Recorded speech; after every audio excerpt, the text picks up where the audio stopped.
If you don't know what kind of skills you require to dominate the market or want to create an impact over the crowd, then this video is definitely going to help you out. Before starting the video, if you're new here, do yourself a favor, hit that like and subscribe button so that you will not miss out any of the video. So let's begin. 1.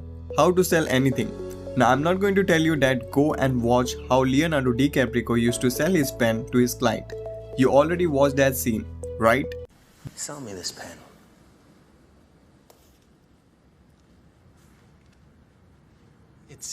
It's a amazing pen for professional. But selling is one of the most useful skills anyone can learn in almost every interactions of their life is basically a form of selling. For example, if you're going for a job, then you're trying to sell your time. So in return, they are going to pay you the money. Or whenever you put an idea in front of your peers so that they're likely to be around you is also one form of selling. Now what the bookish definitions say about selling? It is the process of convincing someone to follow a set of actions that in return will give some positive outcomes for both the parties. And it's really important to emphasize the win-win scenario. So if you're not fulfilling this requirement, that means you are not selling but you are scamming people. Okay, that is the bookish knowledge. Now coming into the reality, what actually selling means? It means you have to find out the solutions to a problem that the potential buyer is seeking to solve. And if this condition is met, then selling is no longer be an aggressive process, because in reality all you should be doing is helping people to solve their problem. So the real question comes that how I'm going to be better at selling. There are basically 7 rules and here I'm going to cover 3 rules. And if you want 4 more, then give a burst in the comment sections and I will make a separate video for it. A. Be transparent about you and your product.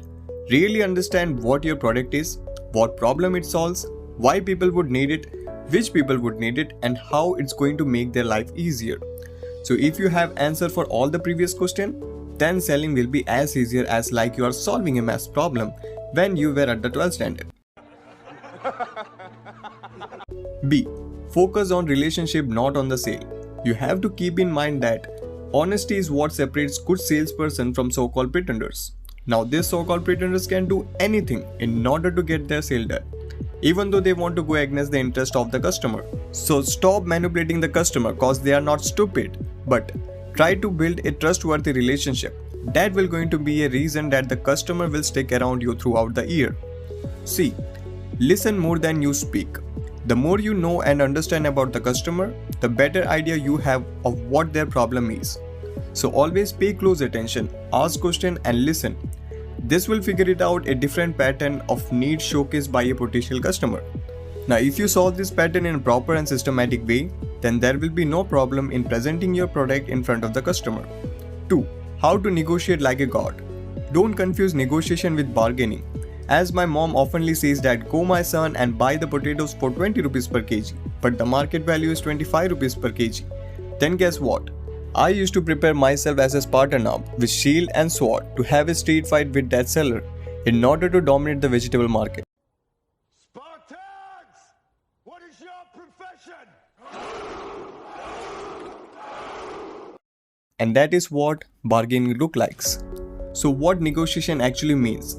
It means that we have to understand about the product, its specifications, its use, before you are trying to sell or buy the product. Once you know its ins and out of that particular product, then the next move is to do a little bit market research. That means I have to calculate the actual price in the market. For example, if I want to sell or buy a gold, then the first move is that to get the actual price of the gold from the market. That's how I can create a base price of the product. Now this will act as an evidence whenever I make a negotiation in front of a buyer or a seller. 3 things you have to keep in mind to make your negotiation very effective. 1. Maintain long-term relationship. Be gentle and soft-toned.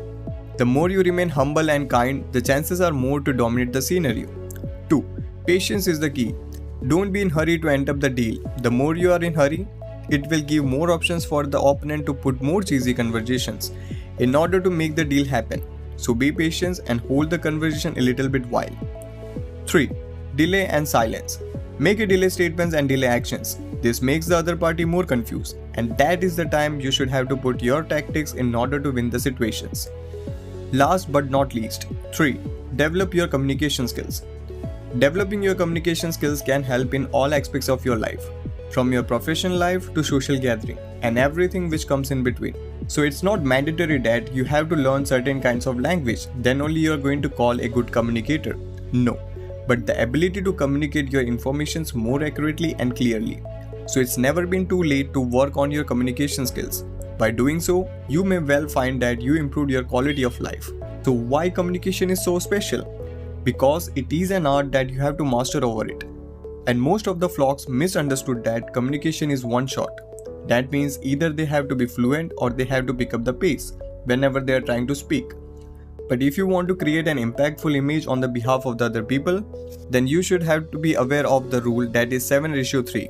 So what is that 7:3? It's very simple, which basically means 70% has been allocated to non-verbal while the rest for the verbal communication. Yes, you heard right. Non-verbal is more effective than that of the verbal. So next time whenever you go for an interview or dealing with the client, or even if you are in the meeting, then focus much more on your body postures, gestures, the way you make your eye contact, the way you increase or decrease your tone. These all things you have to focus much more in order to make you worth remembering in first shot. Thank you for watching this video. If you like this video, hit that like and subscribe button so you will not miss out any of the video in the future. Peace out.